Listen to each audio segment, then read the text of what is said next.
internationales en 120 secondes. C'est l'édition de Claude Varran. Bonjour Claude.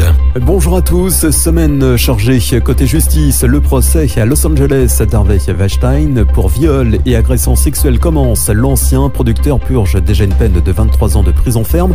Après avoir été condamné à New York, le procès doit durer plusieurs semaines. Début aussi du procès du crash Rio-Paris. Airbus et Air France sont renvoyés en correctionnel pour homicide involontaire. À l'ouverture du procès, 489 parties civiles se sont constituées. Durée du procès 9 semaines. Également à la une, François Molins, l'ancien procureur de la République de Paris. François Hollande et Bernard Cazeneuve sont auditionnés dans le cadre du procès de l'attentat de Nice. À titre de témoin, les trois hommes étaient en fonction lors de l'attentat.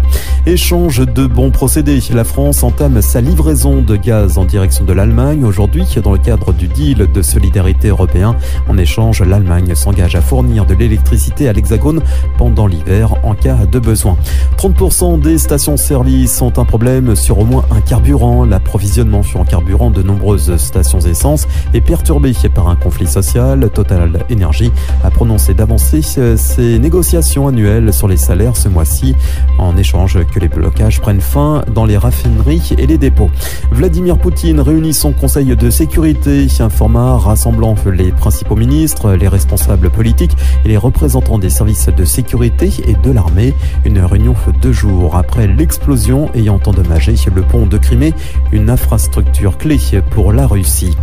Elisabeth Borne en visite en Algérie avec 15 ministres. Objectif, donner une impulsion nouvelle à la réconciliation amorcée au mois d'août par les présidents des deux pays.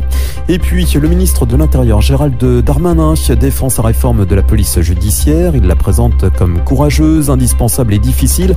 Dans un entretien au Parisien, le projet mécontente les policiers et les magistrats. Bonne journée. Merci Claude.